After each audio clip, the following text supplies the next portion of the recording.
Lumière, ma lumière, lumière emplissant le monde, lumière baiser des yeux, douceur du cœur, lumière. Ah, la lumière danse au centre de ma vie.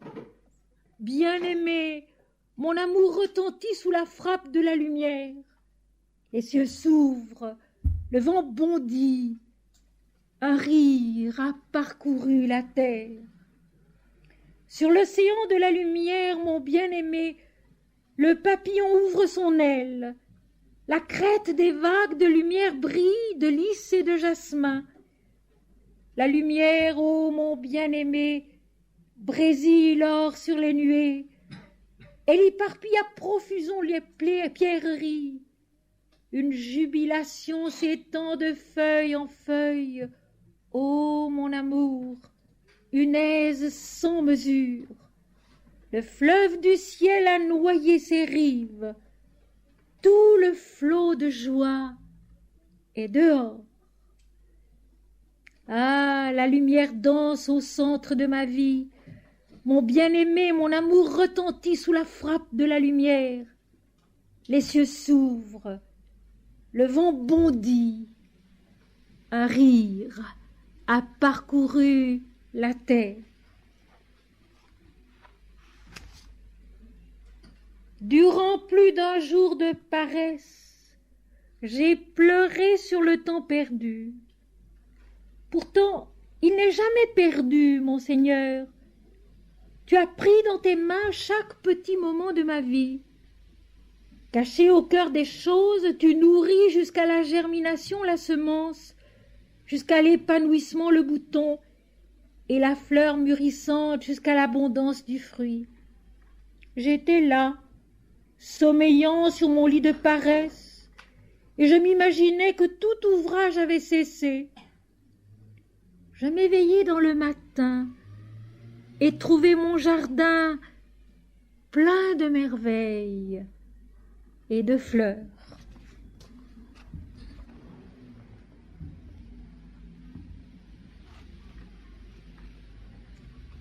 Que tous les accents de la joie se mêlent dans mon chant suprême. Que tous les accents de la joie se mêlent dans mon chant suprême. La joie qui fait la terre s'épancher dans l'intempérante profusion de l'herbe. La joie qui sur le large monde fait danser mort et vie jumelles. La joie qui précipite la tempête, et alors un rire éveille et secoue toute la vie. La joie qui repose quiète parmi les larmes dans le rouge calice du lotus douleur. Et la joie enfin qui jette dans la poussière tout ce qu'elle a et ne sait rien. La joie qui repose quiète parmi les larmes dans le rouge calice du lotus douleur. Et la joie enfin qui jette dans la poussière tout ce qu'elle a et ne sait rien. La joie, simplement la joie d'aimer la vie, la joie d'aimer son prochain, la joie d'aimer Dieu. Mes amis, le sujet d'aujourd'hui est au fond un sujet typiquement hindou. Le chemin qui va de la diversité, de la dualité à l'unité. Ce sont les hindous qui surtout ont su mettre le doigt sur ce problème et l'expliquer de beaucoup de manières sages et très explicites pour nous. Et pourtant, cet après-midi, à dessein, c'est sur un texte biblique que je vais faire reposer ce cheminement de la dualité vers l'unité, de la diversité vers l'absolu.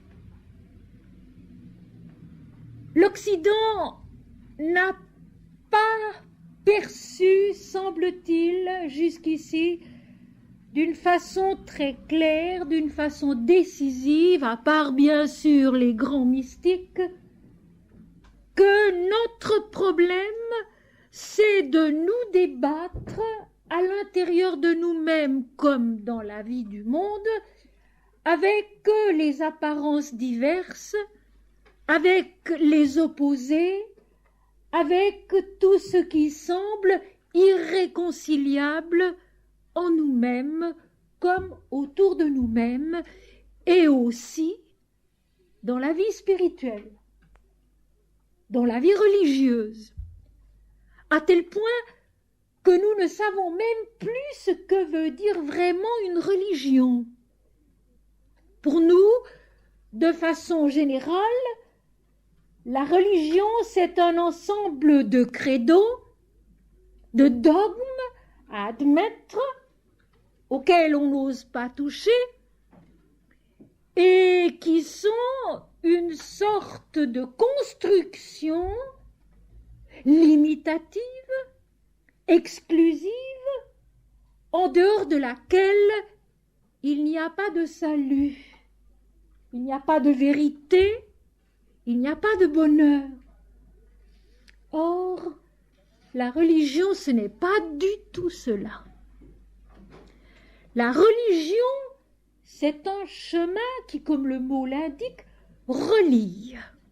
D'ailleurs, étymologiquement déjà, c'est le cas. Religion vient du verbe latin religare, qui veut dire unir, joindre, lier ensemble. Et figurez-vous que le mot yoga veut dire exactement la même chose. Donc la religion, c'est déjà tout autre chose que la notion dont nous avons été instruits et que nous portons en nous-mêmes, que nous le voulions ou pas. La religion, pour nous, c'est un ensemble de choses à croire, hors desquelles il n'y a pas de salut. Or, la religion, elle est une, elle est universelle, elle est totale, elle est parfaite, elle est ce chemin divin qui conduit précisément l'intelligence, la conscience, le cœur, la vie humaine de la perplexité et la confusion dans les dualités, dans la diversité, vers une vision de l'unité qui n'exclut rien, qui ne condamne rien, qui ne s'oppose à rien qu'à la plénitude, à la beauté, à la vérité, à la réalité de cette unité. Et cette unité, elle est faite de toute la vie, qu'elle transcende et qu'elle transfigure. J'aimerais poser ici un premier jalon qui sera, si vous voulez, la base de toute cette neuvaine de conférences. Ce sera la mise en pratique de la parole. Parce que voyez-vous, cette unité, elle non plus, n'est pas une théorie. Elle est un chemin qu'il faut vivre pas à pas. Elle est un travail qu'il faut accomplir jour après jour. Elle est une conquête intérieure qui se fait avec tout ce que nous sommes, avec tout ce que sont les autres, avec tout ce que nous faisons, avec tout ce que nous pouvons, tout ce que nous savons, en le transcendant vers une vision qui réconcilie les opposés. Apporter aujourd'hui un message de réconciliation. Je pense que c'est presque indispensable. Le monde est en dispute, en lutte avec lui-même. L'homme est en dispute, en contradiction, en combat avec lui-même. apporter un message de réconciliation, c'est-à-dire un retour à une compréhension de l'unité au travers de la diversité, est extrêmement important. Nous nous débattons dans des mises au point qui s'opposent les unes aux autres, qui se contrecarrent les unes les autres, qui se détruisent les unes les autres. Or, mes amis, les textes sacrés, les textes qui sont venus à nous à travers une révélation vécue, non pas par des êtres privilégiés, sortons de notre esprit cette idée, mais simplement par des êtres qui en avaient acquis au cours des siècles la maturité. Les révélations qui nous ont été apportées, transmises, et il y en a plusieurs dans le monde, qui sont valables parce qu'elles nous ont été données par des êtres qui en avaient acquis la maturité totale. Swami Vivekananda, le disciple de Ramakrishna que vous connaissez, dont vous connaissez le nom, disait « Il a fallu 24 Bouddhas jusqu'à ce que soit le dernier, le grand Bouddha qui a apporté ce message, cet enseignement qu'il voulait sans limite, qu'il voulait infini, qu'il voulait parfaitement tolérant, pas avec des rites, des dogmes, des précisions dans la pratique. Il voulait un enseignement qui soit bienfaisant pour tous et pour chacun. Un enseignement qui soit bienfaisant pour tous et pour chacun, sans limite, sans opposition aucune avec ce qui était déjà. Eh bien, ces révélations qui nous ont été apportées de la part de l'invisible, de la part de l'unité, de la part de l'esprit, tout simplement par des êtres qui étaient arrivés au point de maturité où cette réception est possible, ce message toujours conduit à l'unité au-delà des dogmes, au-delà des enseignements restrictifs, absolus, intolérants. Et vous allez le voir maintenant ici dans le chapitre 22 de l'Évangile selon saint Matthieu. C'est un dialogue entre Jésus et les pharisiens, les sadducéens, les hérodiens, certains représentants de la classe sacerdotale, si vous voulez, de l'époque, qui viennent à Jésus pour lui poser des questions. Et finalement, c'est ce que je trouve très beau dans ce récit, c'est juste avant Golgotha.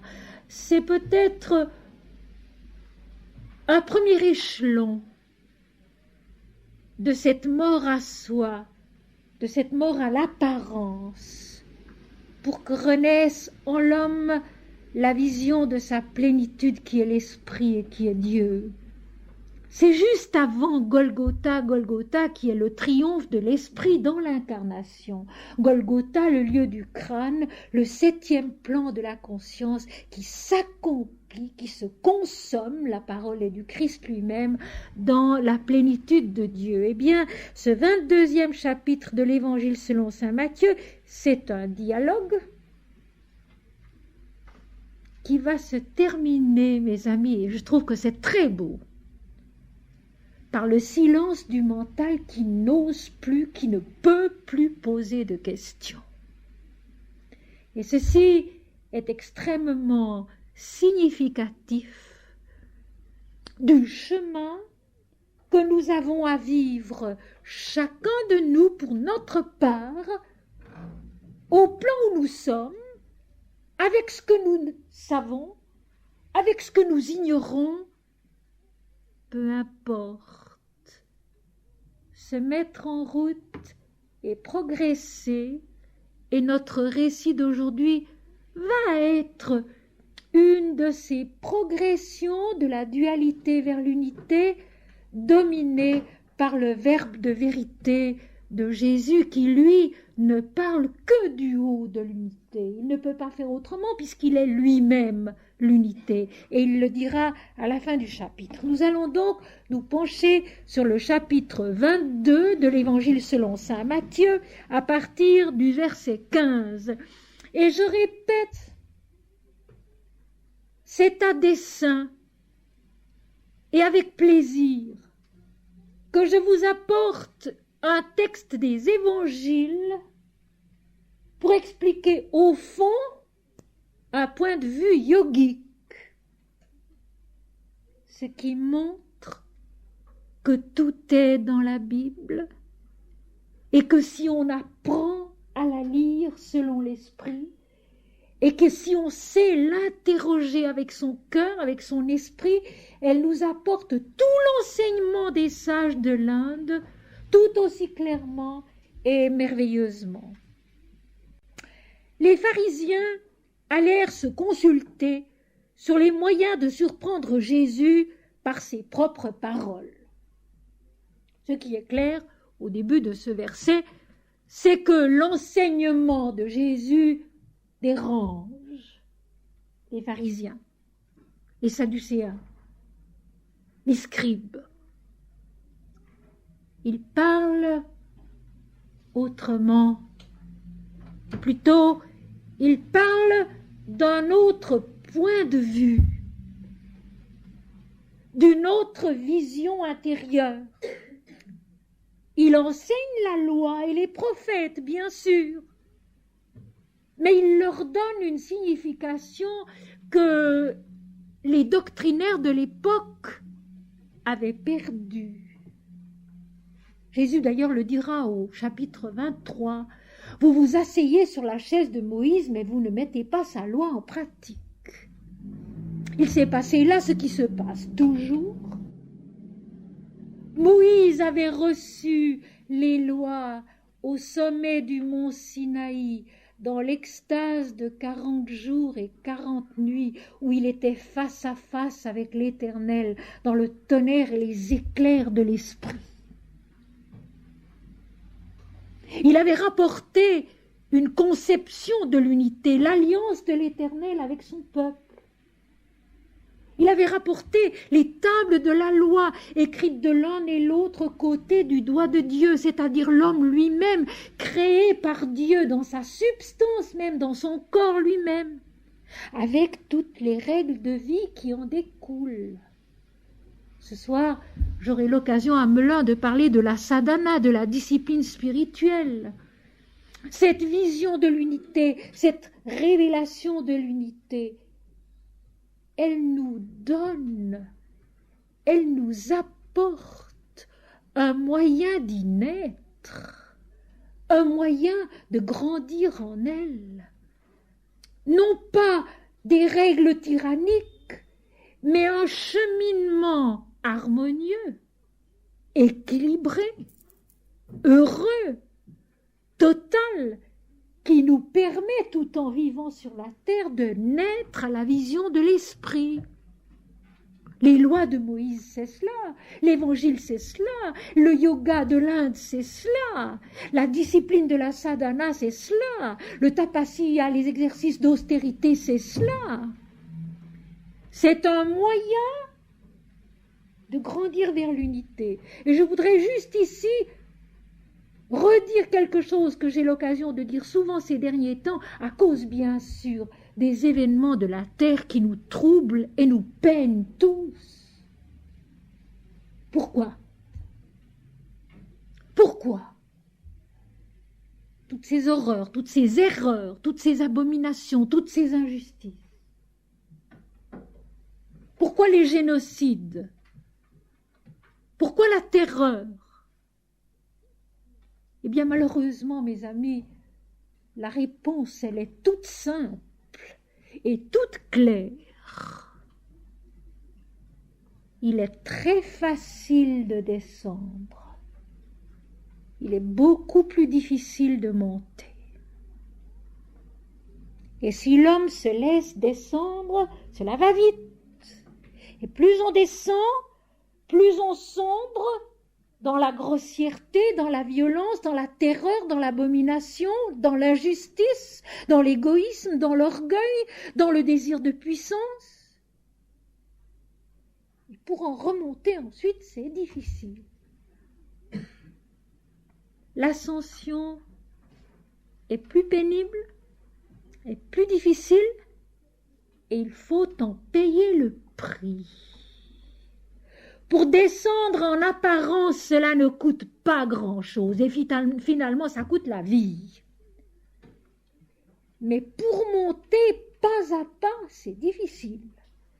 Il faut en payer le prix, et il faut accepter de continuer à en payer le prix, même si à l'occasion on est bien fatigué, qu'on a l'impression qu'on a déjà beaucoup payé.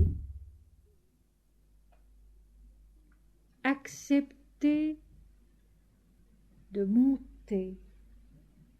Et c'est cela, mettre en pratique la parole. Nous aurons l'occasion samedi prochain d'en parler plus en détail à propos du libre arbitre et du karma.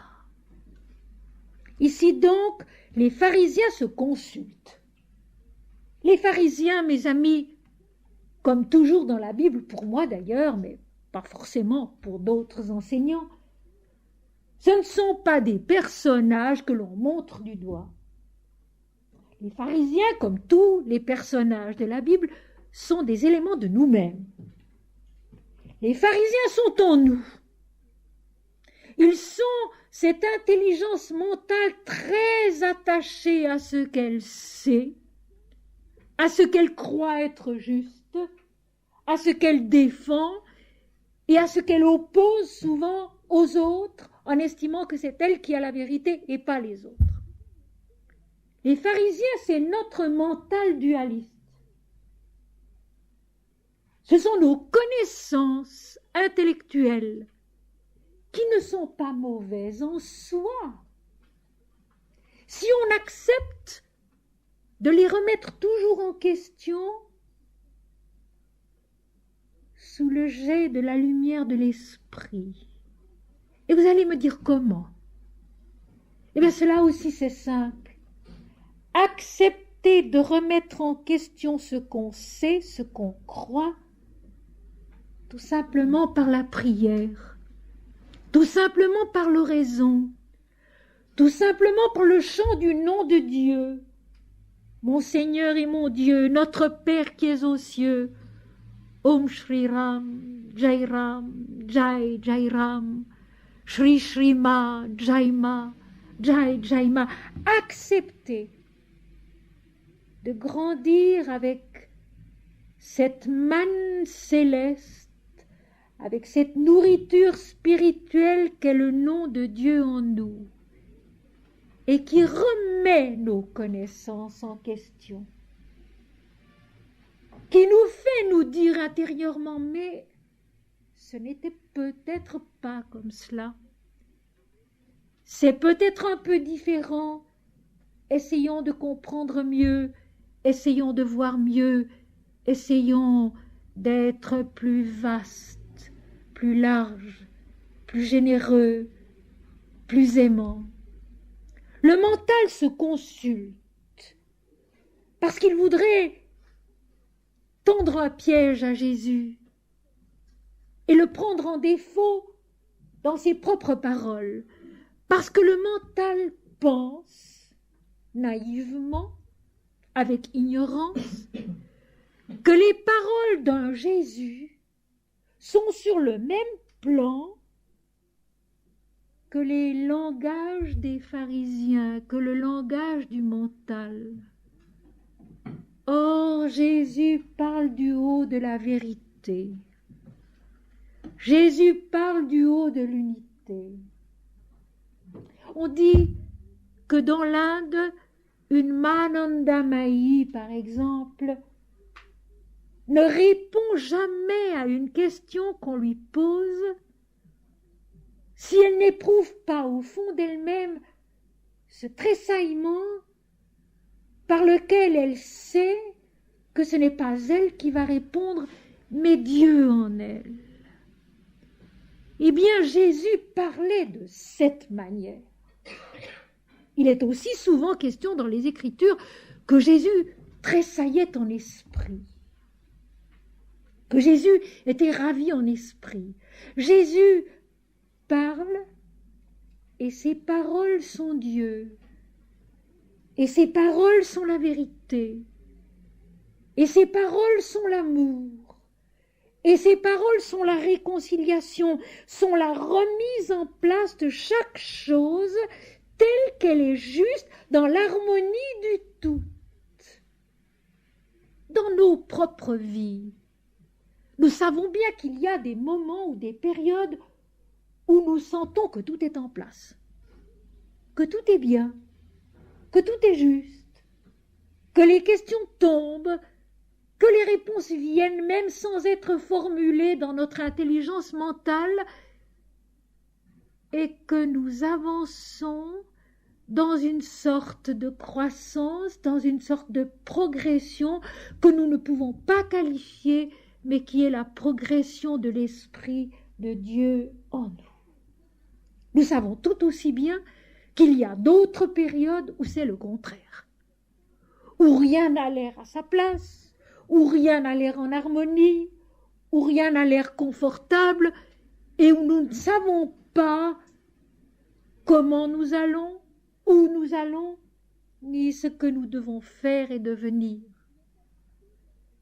Alors le mental se consulte. Il est habité par le doute.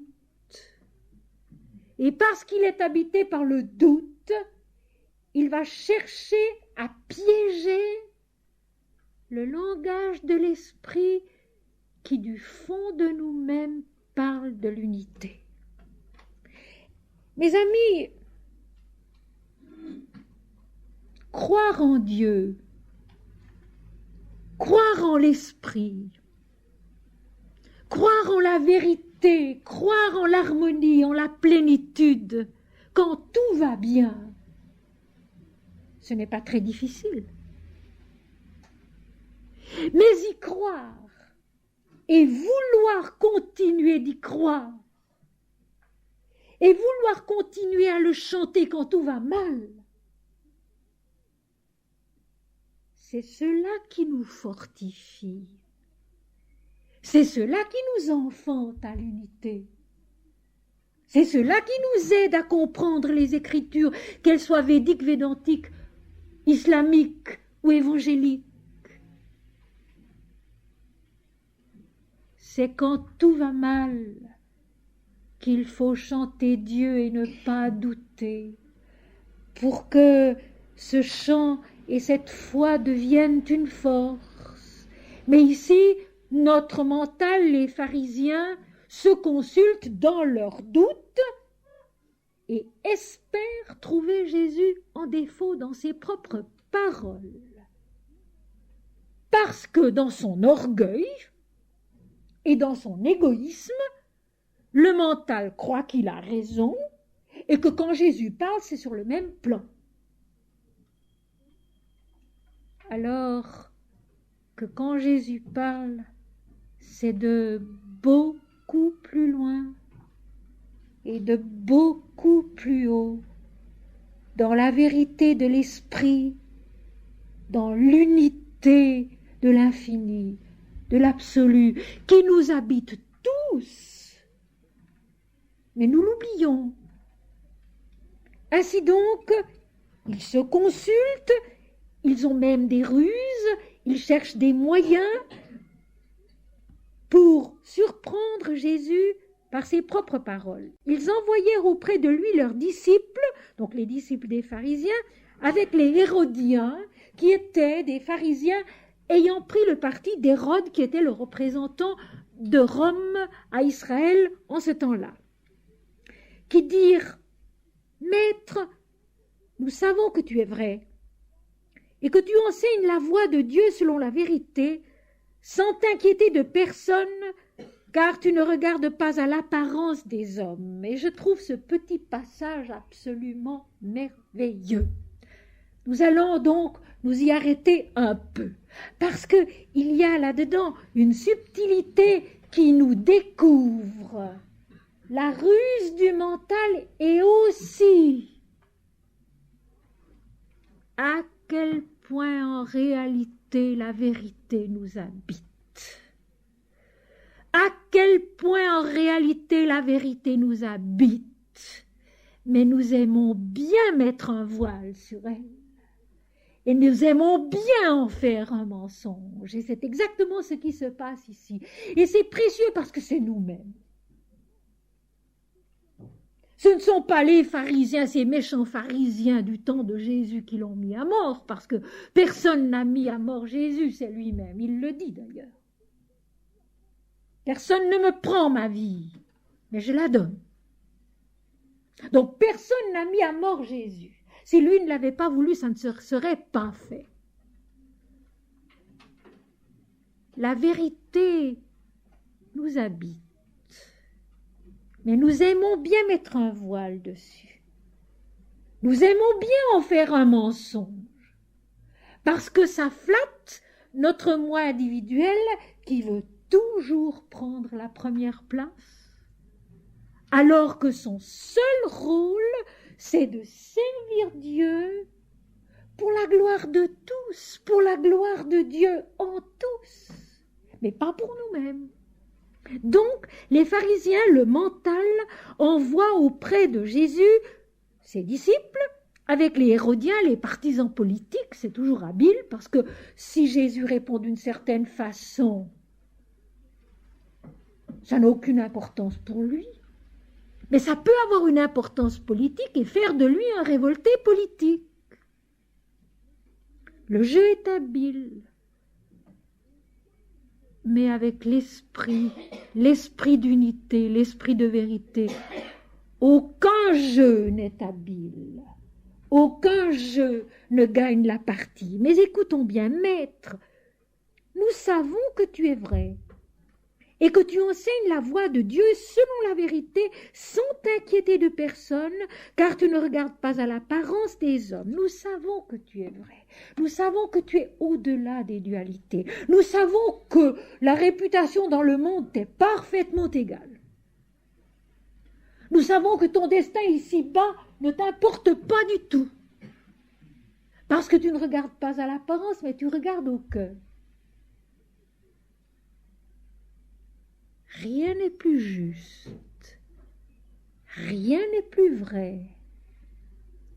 Les pharisiens, leurs disciples, les sadducéens, les hérodiens savent donc exactement ce qui en est.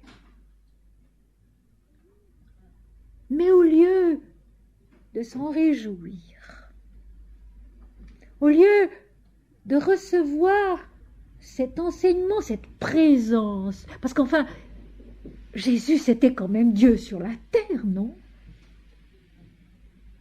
Il faut tout de même remettre les choses à leur place et leur donner leur poids, leur vérité. Jésus, c'était quand même Dieu sur la terre. Devant lui, près de lui, il devait y avoir une émotion, une radiation peu commune. Fallait-il être aveuglé par le moi individuel, par l'ego, pour ne pas le voir, pour ne pas le sentir? Et la preuve, c'est la phrase de ses disciples qui tendent un piège à Jésus. Ce qu'ils disent est absolument vrai. Mais en eux, ça n'est qu'un mensonge.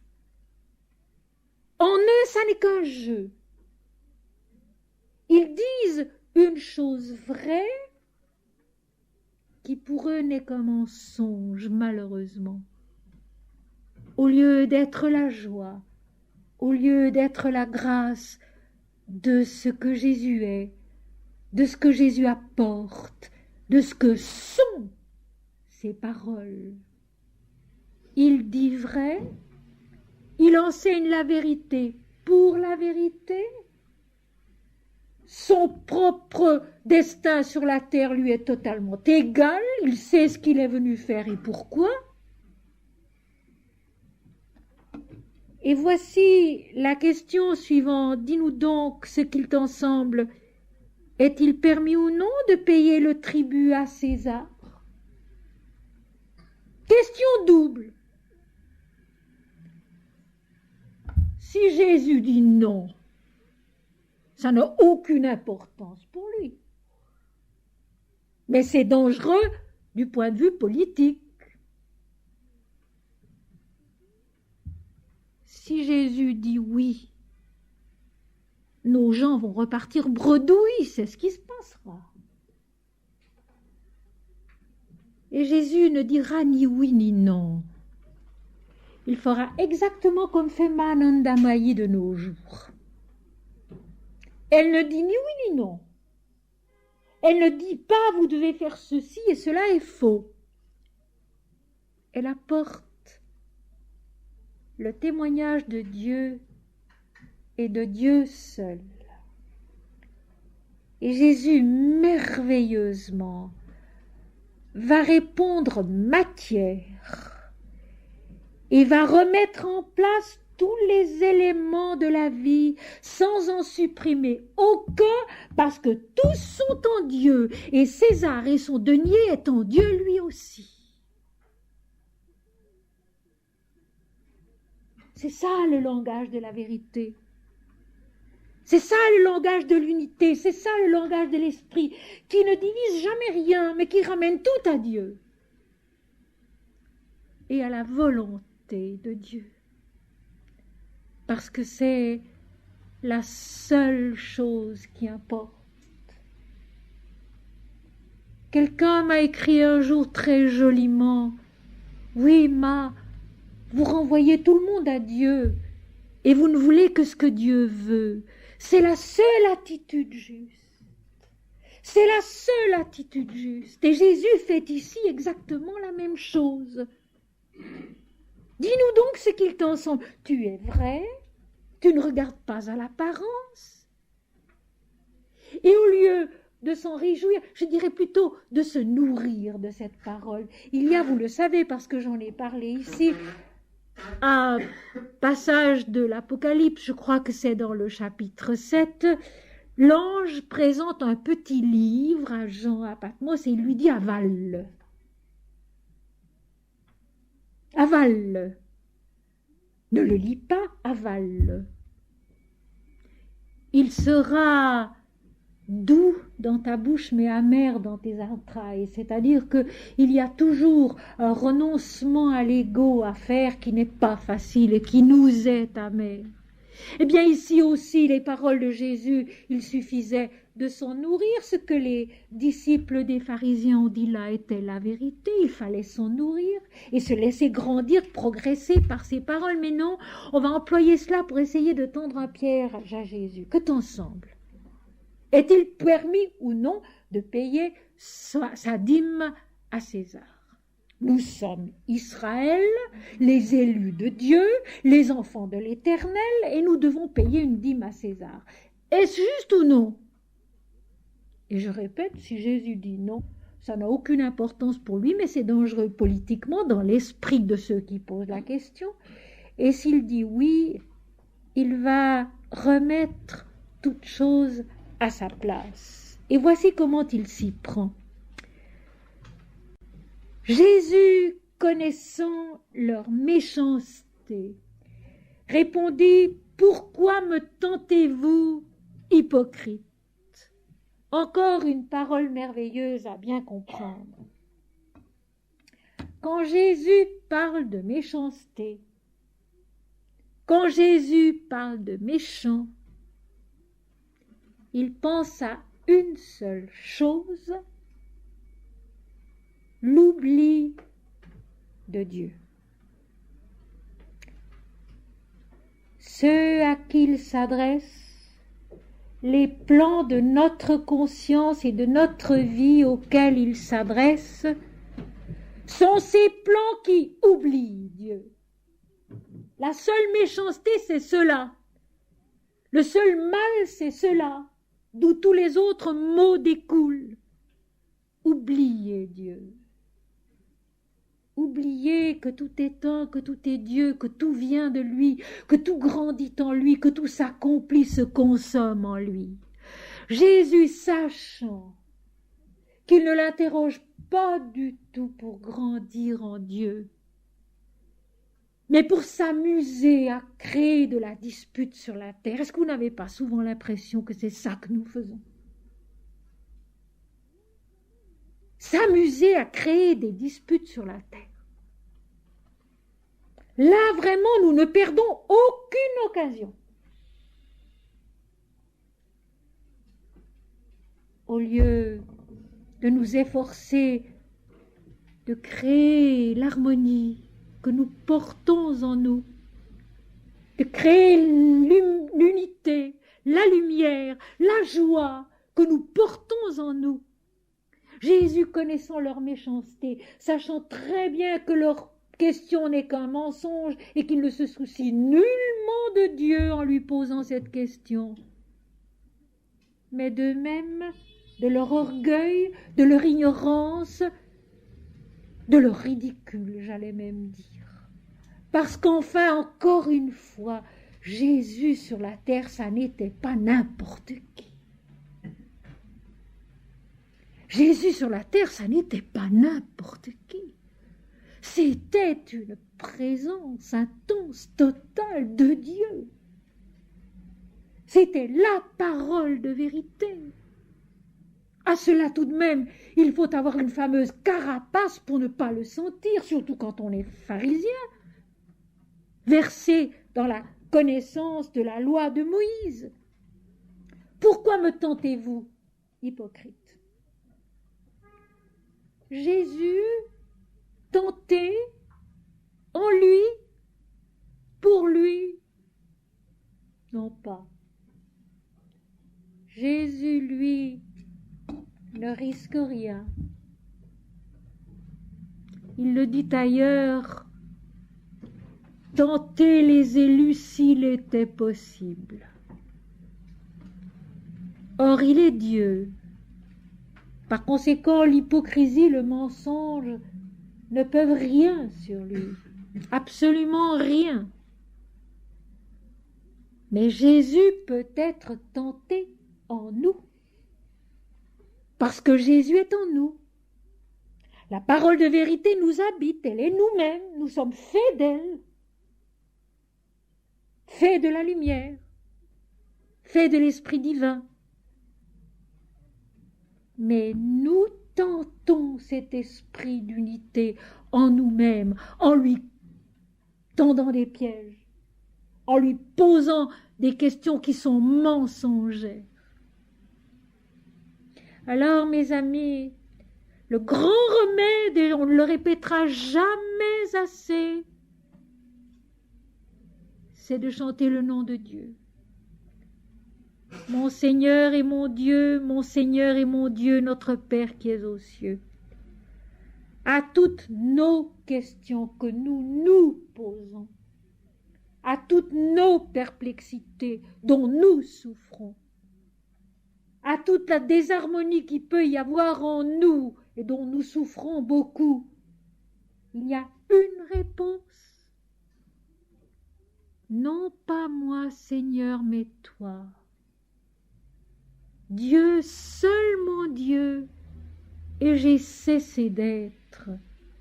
Et mes amis, moi-même, il y a plus de 40 ans que je fais cette expérience, toujours à nouveau, avec persévérance, avec patience, aujourd'hui comme hier et avant-hier, et comme quand j'avais 13 ans.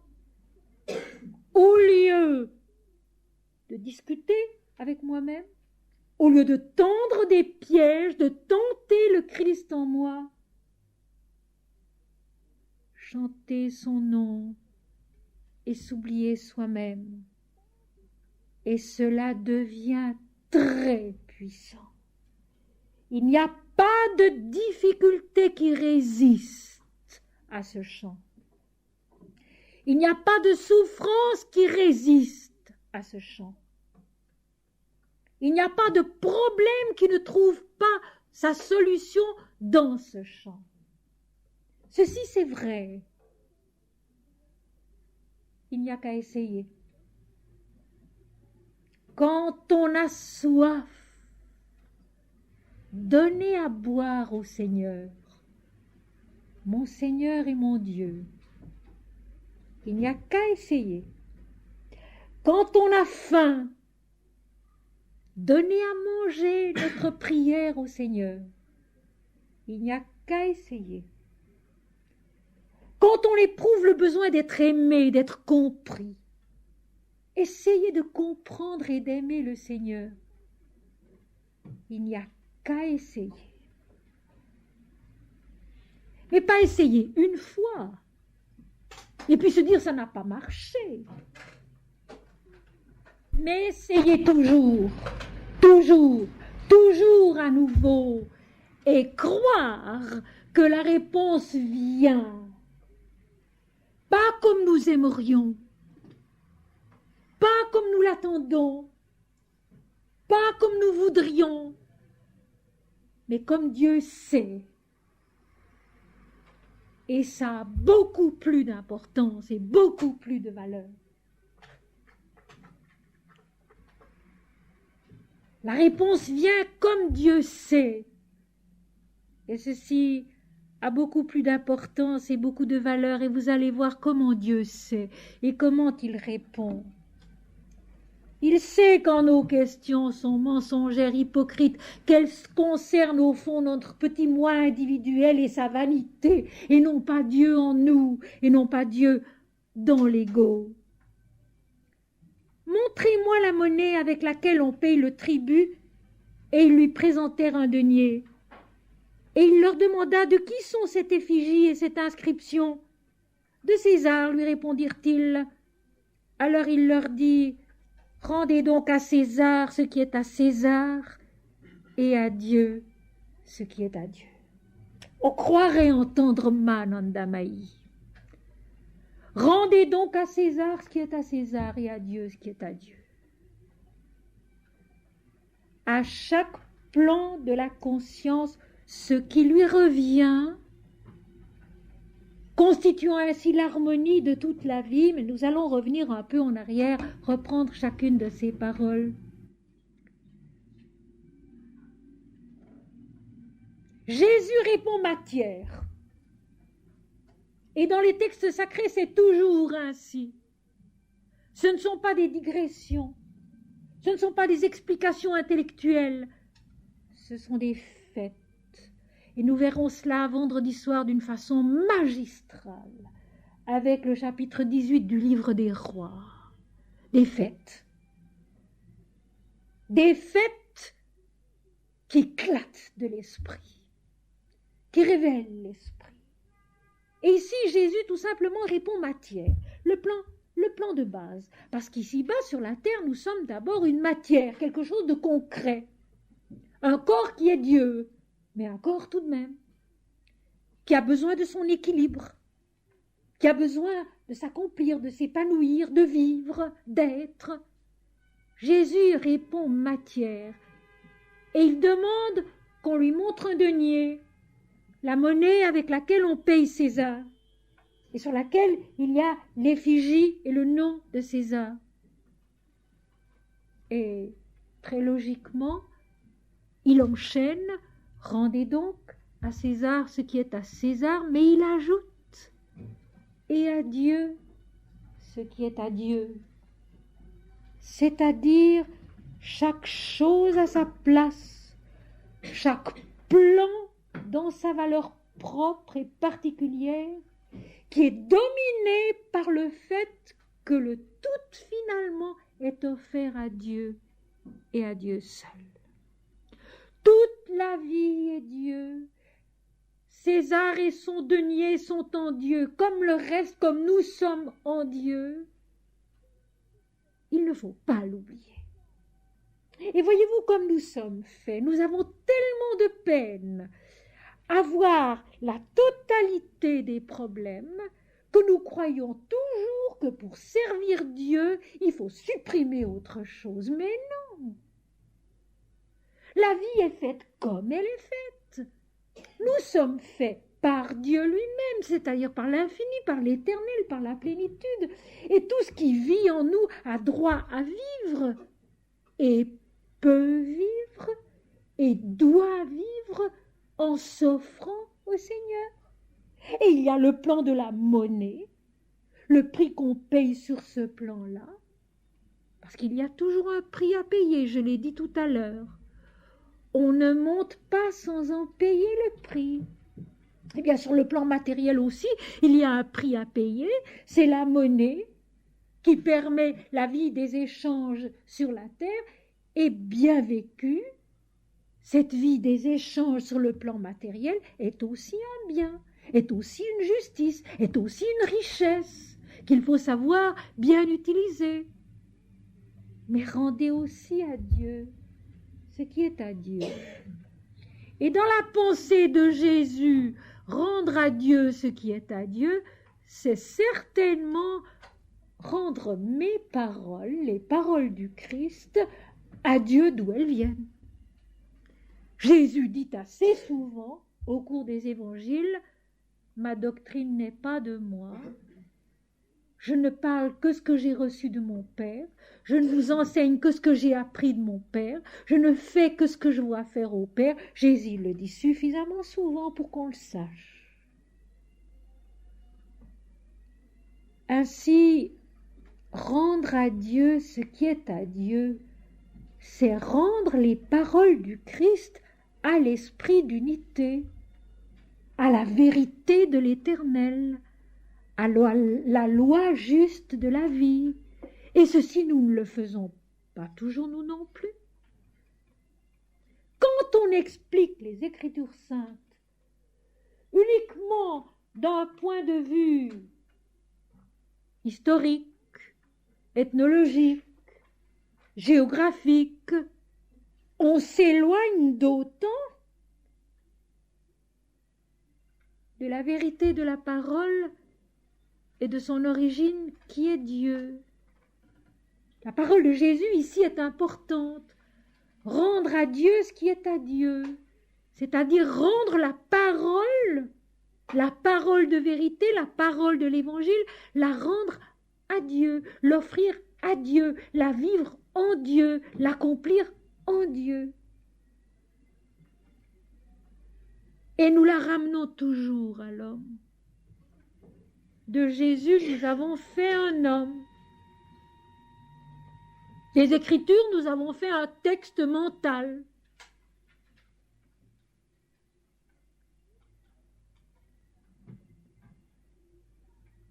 Rendre à Dieu ce qui est à Dieu, c'est écouter les paroles de Jésus comme venant de Dieu lui-même et comme s'adressant à Dieu en nous, comme s'adressant à l'Esprit en nous. Tout est dans la Bible, mes amis, et dans l'Apocalypse, l'esprit de la révélation s'adresse à l'ange de chaque église, c'est-à-dire à l'âme de chaque église. Les paroles de vérité, les paroles qui viennent de Dieu s'adressent à notre esprit, à notre âme. Et c'est là qu'il faut les recevoir, et c'est là qu'il faut les comprendre, et c'est là qu'il faut essayer de les rendre à Dieu. Une chose encore importante, dans la pratique de la prière, dans la pratique de l'adoration, dans la pratique de la méditation, il ne faut jamais ramener à soi ce que nous pouvons vivre ou ressentir dans ces moments-là, mais toujours les rendre à Dieu, toujours rendre à Dieu ce qui se passe. Seigneur, c'est à toi, je te le rends, je te l'offre. Quand la méditation nous apprend quelque chose, cela concerne Dieu et non pas l'homme. Et ceci, nous avons tellement de peine à le croire et à le comprendre et à le mettre en pratique. Quand nous comprenons quelque chose dans une prière, dans une méditation, nous avons toujours tendance à croire que c'est quelque chose qui va se passer dans notre vie. Pour nous, non. Il s'agit de Dieu pour Dieu. Il s'agit d'une croissance de Dieu en nous. Rendre à César ce qui est à César et rendre à Dieu ce qui est à Dieu, c'est mettre chaque chose à sa place, à son niveau, et puis surtout tout offrir à Dieu seul, parce que Dieu est Dieu, le maître de toute la vie. Étonnés de ce qu'ils entendaient, ils le quittèrent et s'en allèrent. Bien sûr, en lisant le texte, nous voyons ces disciples, ces pharisiens, ces hérodiens, étonnés, déçus, ne comprenant pas ce que Jésus voulait dire et qui s'en vont. Mais nous faisons la même chose. Nous faisons la même chose. Lorsque la réponse que nous recevons de la vie, lorsque la réponse que nous recevons dans notre prière, dans notre piété, dans notre recherche spirituelle, nous paraît incompréhensible, inacceptable, difficile, nous nous en allons. Nous sommes étonnés, nous ne comprenons pas, et nous nous en allons. Et c'est justement alors qu'il faudrait rester aux pieds du Seigneur et l'écouter encore, encore, encore. Marie assise aux pieds de Jésus, Marie dont Jésus dit « Une seule chose est nécessaire, Marie a choisi la bonne part qui ne lui sera point ôtée. » Ainsi, sur le plan pratique, encore une indication, et une indication précieuse. Puisque nous sommes là, nous avons une vie pieuse. Nous prions, nous méditons, nous lisons les Écritures, nous nous recueillons, nous cherchons, nous écoutons des enseignements. Quand nous sommes étonnés de la réponse reçue, quand nous ne comprenons pas, au lieu de nous en aller, il faut au contraire rester auprès du problème et essayer là de chanter Dieu et Dieu seul, mon Seigneur et mon Dieu, notre Père qui es aux cieux, Dieu seul mon Dieu, et j'ai cessé d'être, et peu à peu alors, nous comprenons. La réponse vient à nos questions. Nous grandissons dans l'esprit d'unité. Et ce qui nous étonnait, ce que nous ne comprenions pas, peu à peu se révèle à nous dans sa plénitude et dans son unité. Se méfier des explications, des compréhensions qui divisent, rechercher les enseignements, les explications qui unissent, qui nous rendent à l'harmonie de la vie tout entière. Un peu plus loin, dans le même chapitre, toujours tracassés par la parole de Jésus, les pharisiens, les sadducéens, ayant appris qu'il avait réduit au silence leurs disciples, se rassemblèrent. C'est toujours la même chose, et c'est la même chose en nous, et c'est la même chose aujourd'hui. Le mental qui rassemble ses forces, qui réunit ses connaissances pour essayer d'avoir raison. Parce que nous sommes ainsi faits que nous avons envie d'avoir raison. Alors, les pharisiens, une fois de plus, se rendant compte que la question de leurs disciples était restée pour eux-mêmes sans réponse, qu'ils avaient été réduits au silence, ils se rassemblent pour essayer de poser une autre question à Jésus. Ils n'ont pas encore compris que Jésus parle depuis un autre plan et qu'il est inébranlable parce qu'il parle du haut de la vision de l'unité, de l'éternité, de l'infini, de la plénitude, où tout est un, où tout est lumière, où tout est Dieu. Et l'un d'eux, docteur de la loi, lui fit cette question pour l'éprouver. Cette fois-ci, on n'envoie non pas des disciples, non pas des politiciens, des hérodiens, mais un docteur de la loi. Et ce docteur de la loi, qui est un mental déjà plus évolué, plus instruit, peut-être tout de même un peu plus conscient de ce qu'enseigne la loi de Moïse, va tout de même éprouver Jésus. Vous savez, il y a un élément ridicule dans ce texte qu'il ne faut pas laisser échapper parce qu'il est important. Ces gens qui vont pour éprouver Jésus, persuadés qu'ils en savent plus,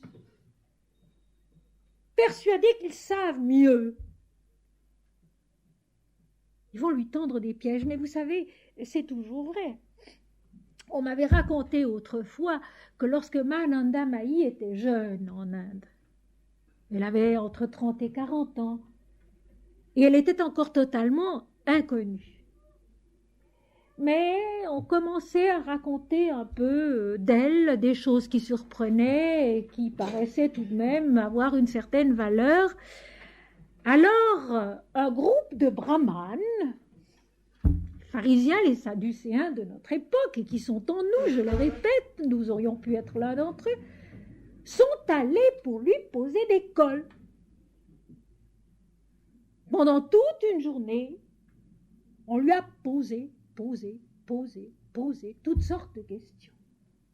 Et je pense qu'elle a répondu avec cette façon désarmante qu'elle a de toujours répondre Dieu d'une certaine façon.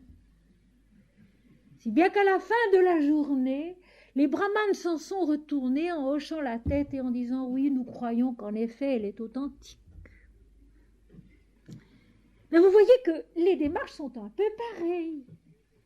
Ici, ce sont nos pharisiens, c'est même un docteur de la loi qui y va pour poser une question afin d'éprouver Jésus. Et je répète, Jésus. Jésus qui était Dieu sur la terre. Ce n'est tout de même pas rien. Ça devait se sentir, et ça se sentait bien. On le voit bien aux questions qui sont posées. Mais l'orgueil du moi individuel est tellement colossal que même ainsi, au lieu de simplement s'asseoir au pied du maître et de l'écouter, il faut encore qu'il discute et qu'il espère avoir raison, et que finalement, ne pouvant pas avoir raison de la parole de Jésus, il tente de le mettre à mort pour le faire taire, ce qui ne sert à rien non plus. Alors ils viennent lui poser une question encore pour l'éprouver. « Maître, quel est le plus grand commandement de la loi ?» Mais tout de même, c'est une question, me semble-t-il, assez simple, auquel eux-mêmes pouvaient répondre et à laquelle Jésus répond d'une façon très claire. Tu aimeras le Seigneur ton Dieu de tout ton cœur, de toute ton âme et de toute ta pensée. C'est le premier et le plus grand commandement. Et voici le second qui lui est semblable. Tu aimeras ton prochain comme toi-même. De ces deux commandements dépendent toute la loi et les prophètes. Réponse merveilleuse. Réponse toute simple et qui suffit à toute la vie spirituelle, à toute la vie sur la terre. Et c'est la réponse de l'unité, tout ramené au commencement à Dieu seul. Quand les disciples demandent à Jésus de leur enseigner à prier, il commencera aussi par ces mots, notre Père qui es aux cieux. Toujours la concentration sur Dieu. Rendre à Dieu ce qui est à Dieu,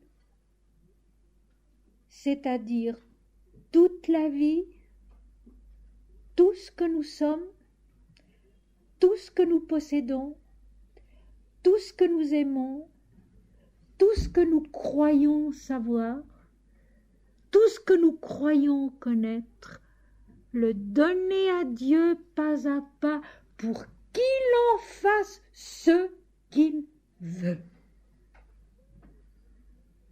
Au moment de la tentation dans le désert, c'est aussi la seule réponse que Jésus donne à Satan, qui est le moi individuel en lui-même, qui a essayé de le tenter à ce moment-là. Mais comme Jésus ne peut pas être tenté, il a répondu « Tu aimeras le Seigneur ton Dieu de tout ton cœur, de toute ton âme et de toute ta pensée, et tu le serviras à lui seul. Et puis, tu aimeras ton prochain comme toi-même. Et dans l'évangile selon saint Thomas, cette loi-là est exprimée d'une façon plus belle et plus émouvante encore. Aime ton frère comme ton âme. Veille sur lui comme sur la prunelle de ton œil. Aime ton frère comme ton âme. Veille sur lui comme sur la prunelle de ton œil. Et Jésus ajoute, de ces 2 commandements dépendent toute la loi et les prophètes. Donc tout l'enseignement religieux, yogique, spirituel, que le monde a déjà reçu. Et vous savez, quand on y pense et quand on se penche sur les textes, on s'aperçoit que le monde a beaucoup reçu. Mais voilà, il ne suffit pas de recevoir, il suffit d'accueillir la graine, bien sûr, mais ensuite il faut lui permettre d'éclore, de grandir, de s'épanouir. Et pour cela, il faut le soleil de l'amour et de la foi. Il faut la pluie de la dévotion, de la piété, de la prière.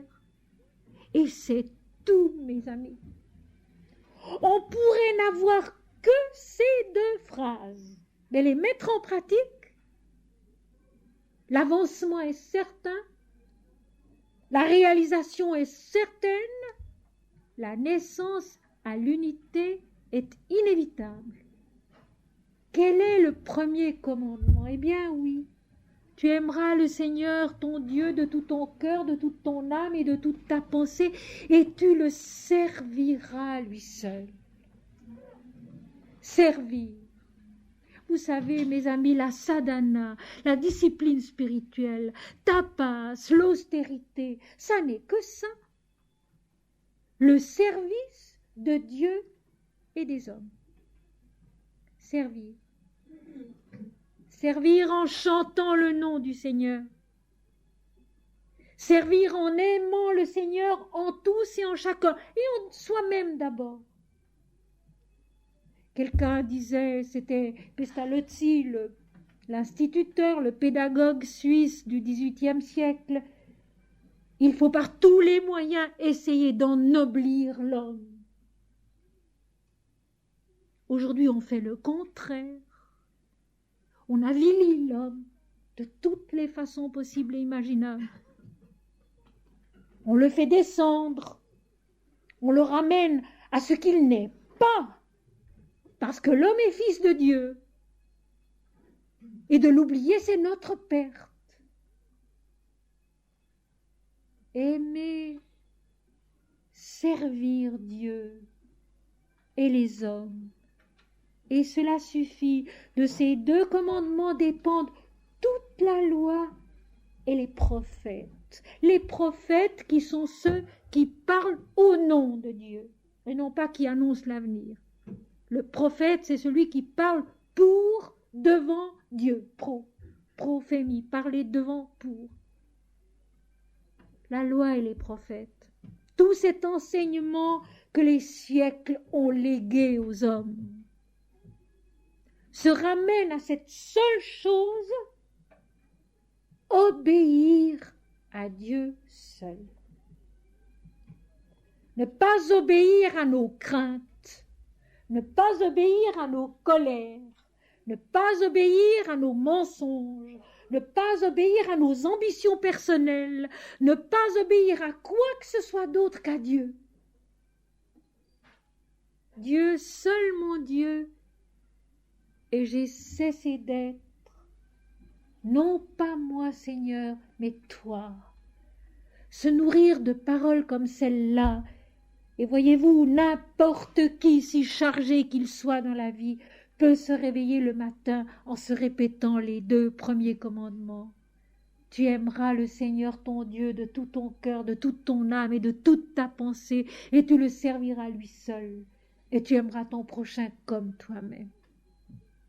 Se remplir de paroles comme celles-là, qui sont des paroles de vérité que rien ne peut fausser, que rien ne peut tenter, que rien ne peut prendre au piège, parce qu'elles sont toujours vraies, toujours justes et toujours vérifiables. De ces deux commandements dépendent toute la loi et les prophètes, c'est-à-dire tout l'accomplissement de la vie. Mes amis, que ce serait beau si toutes les activités de la vie ici-bas, dans le commerce, dans l'enseignement, partout, dans la politique, on commençait le travail par ces deux phrases. Tu aimeras le Seigneur ton Dieu de tout ton cœur, de toute ton âme et de toute ta pensée, et tu le serviras lui seul, et tu aimeras ton prochain comme toi-même. À force de le dire, cela se ferait. Parce que l'homme devient ce qu'il pense et l'homme devient ce qu'il dit. Et quand il est rempli d'envie, et quand il est rempli de crainte, et quand il est rempli de colère, et quand il est rempli de rancune, eh bien, il crée cela dans le monde. Commencer toute activité dans un magasin, dans un bureau, dans une séance politique, dans un travail artistique, dans le travail de la ménagère chez elle, en se rappelant ces deux commandements. Tu aimeras le Seigneur ton Dieu de tout ton cœur, de toute ton âme et de toute ta pensée. Tu le serviras lui seul et tu aimeras ton prochain comme toi-même. L'unité. Tout est en Dieu. Et le chemin pour y arriver se fait de lui-même, selon la sagesse de Dieu. Mais maintenant, la fin du chapitre est extrêmement belle et je voudrais encore vous la lire et vous l'expliquer avant de terminer. Cette fois-ci, il y a renversement de la situation. J'ai dû sauter un passage parce que cela faisait trop. J'en parlerai une autre fois. C'était d'abord le plan matériel qui a été réduit au silence. Et puis ce fut le plan vital qui a été réduit au silence. Ensuite, ça a été le plan mental qui a été réduit au silence. Et maintenant, nous en arrivons au plan spirituel. Et à ce moment-là, ce ne sont plus les pharisiens qui posent la question, mais c'est Jésus. Comme les pharisiens étaient assemblés, Jésus les interrogea. Comme les pharisiens étaient assemblés, Jésus les interrogea. Le mental a rassemblé ses forces. Le mental a rassemblé ses données. Le mental a rassemblé ses connaissances. Et à ce moment-là, l'esprit s'adresse à lui et l'interroge. Parce que Dieu répond à la question de l'homme. Dieu répond à la perplexité de l'homme. Jésus dit, « Que pensez-vous du Christ? De qui est-il le Fils ?» Comme il avait demandé à ses disciples quelque temps plus tôt, « Qui dit-on que je suis? Qui dites-vous que je suis ?» La question primordiale que Jésus pose en nous. Qui dit-on que je suis? Qui dites-vous que je suis? Que pensez-vous du Christ? De qui est-il le Fils? Quel est le nom que Jésus porte en nous? Qu'est-ce que nous voyons en lui? Et souvent déjà ici, j'ai donné la réponse en disant, croire en Jésus, c'est voir Dieu en lui. Ce n'est pas voir quelqu'un que d'autres ne seraient pas, qui s'oppose à d'autres. Jésus est Dieu. Jésus est l'Éternel. Jésus est l'infini.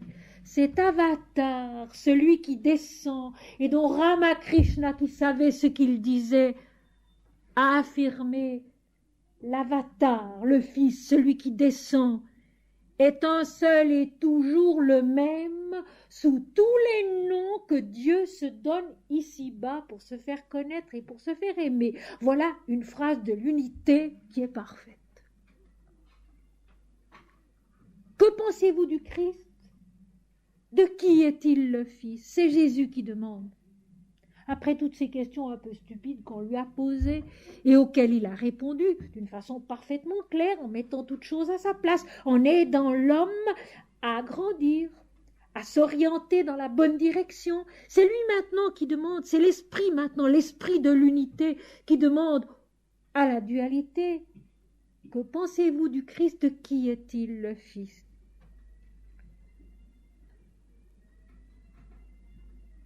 Ils lui répondirent, il est le fils de David. C'est dans la tradition israélite de penser que le dernier descendant de David, qui est la promesse de l'Éternel, la promesse de l'alliance, sera justement ce Messie qu'on attend, fils de David. La parole revient toujours dans l'Ancien Testament. Fils de David. Alors Jésus va leur répondre ceci qui est magistral. Comment donc David, animé par l'Esprit, donc par l'Esprit de l'unité, l'appelle-t-il Seigneur lorsqu'il dit « Le Seigneur a dit à mon Seigneur, assieds-toi à ma droite, jusqu'à ce que je fasse de tes ennemis ton marchepied. » Si donc David l'appelle Seigneur, comment est-il son fils?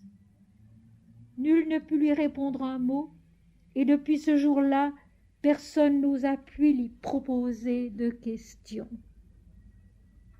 Jésus donne de façon magistrale la réponse de l'unité. Nous allons reprendre. Donc, que pensez-vous du Christ? De qui est-il le Fils? Et la tradition répond, il est le fils de David, du roi David, un descendant de la lignée de David, dont Joseph est un dernier descendant, et Jésus donc, considéré comme le fils de Joseph, serait un descendant de David.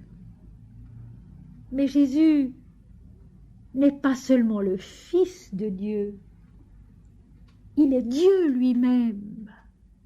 Il le dit de plusieurs façons. Moi et le Père, nous sommes un.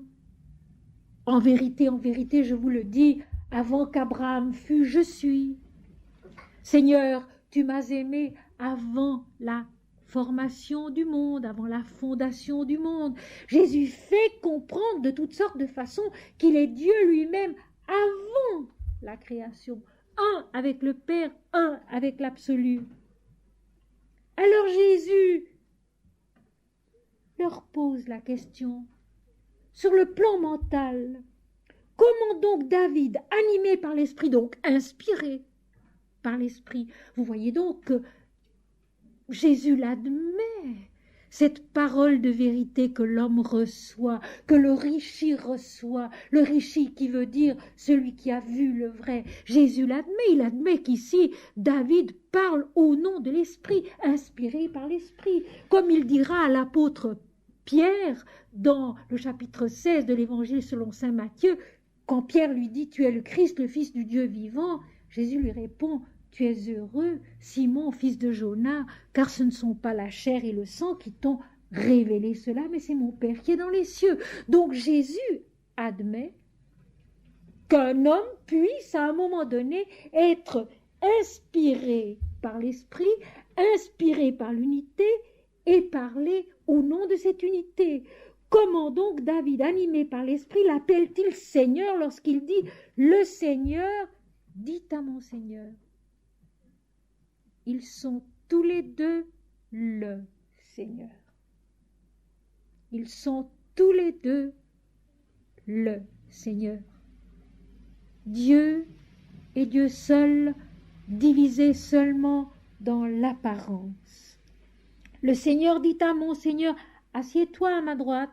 Et la droite dans la Bible, c'est toujours la direction de la droiture, de la vérité, de la pensée juste. Jusqu'à ce que je fasse de tes ennemis ton marchepied, jusqu'à ce que je soumette à ton influence. à ta puissance, toutes les forces de la diversité, toutes les forces de la dualité, tout le mensonge qui attache l'homme au moi individuel, à l'ego, jusqu'à ce que je fasse de tes ennemis ton marchepied. Si donc David l'appelle Seigneur, comment est-il son fils? Dieu est Dieu seul.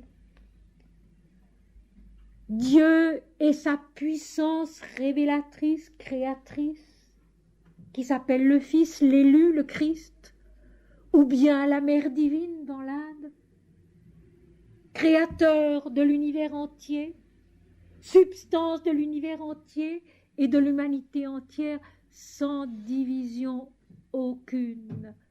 Dieu est un, l'esprit est un, la vie est une, l'univers est un, l'humanité est une. Tous dans la présence unique du Seigneur. Le Seigneur dit à mon Seigneur, ils sont un, ils sont deux dans la manifestation qui le révèle, mais c'est le chemin de l'unité que le mental ne peut pas comprendre. Mais pourtant, la fin du chapitre nous donne une indication. Nul ne put lui répondre un mot, et depuis ce jour, personne n'osa plus lui proposer de questions. C'est là aussi que nous devons en arriver. Ne plus poser de questions, mais répéter en nous-mêmes des paroles de l'unité, des paroles de vérité, des paroles d'amour, des paroles de plénitude et d'harmonie, comme par exemple celle-ci, « Je suis le pain de vie », ce pain de vie qui est toute la vie. Celui qui mangera de ce pain n'aura jamais faim. Je suis l'eau de la vie. Celui qui boira de cette eau n'aura jamais soif. Celui qui croit en moi, celui qui me suit, ne marchera pas dans les ténèbres, mais il aura la lumière de la vie. Ce sont des paroles, mes amis, qui ne viennent pas des hommes, mais de Dieu. Et Jésus lui-même, à un moment donné, reprend son apôtre Pierre en lui disant « Arrière de moi, Satan, car tes pensées ne sont pas les pensées de Dieu, mais celles des hommes. » Essayez à tout instant d'avoir les pensées de Dieu et non pas celles des hommes. Et les pensées de Dieu, il y en a des quantités très brèves qui se trouvent dans les évangiles, qui se trouvent dans les Védas, qui se trouvent dans les Upanishads. C'est là qu'il faut aller les glaner pour se nourrir d'elles. Je sais, il y faut une volonté de faire. Il y faut une volonté de faire, je sais. Et en même temps, une grande douceur, une totale humilité. Mais il vaut la peine d'essayer de l'acquérir, cette volonté de faire. Non pas pour que Dieu nous donne quelque chose que nous aimerions bien, non. Surtout pas. Mais pour être et pour faire et pour croire et pour dire ce que lui veut de chacun de nous. Et mes amis, c'est ça qui est merveilleux. Ce n'est pas de devenir ceci ou cela qu'on a lu dans des textes et qui paraît merveilleux, non.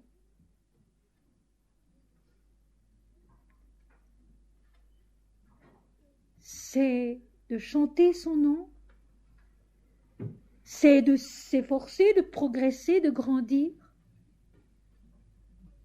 pour que finalement nous soyons, nous fassions, nous disions ce que lui a résolu.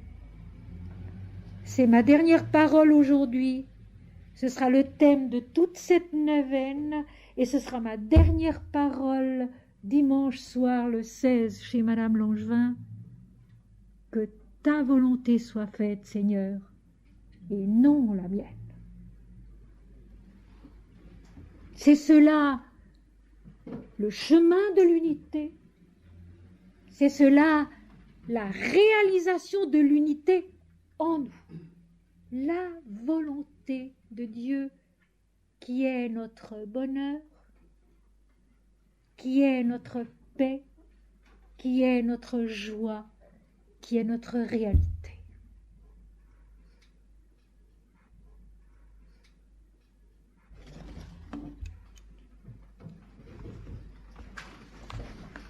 Que tous les accents de la joie se mêlent dans mon chant suprême. La joie qui fait la terre s'épancher dans l'intempérante profusion de l'herbe. La joie qui sur le large monde fait danser mort et vie jumelles. La joie qui précipite la tempête, et alors un rire éveille et secoue toute la vie. La joie qui repose quiète parmi les larmes dans le rouge calice du lotus douleur. Et la joie enfin qui jette dans la poussière tout ce qu'elle a et ne sait rien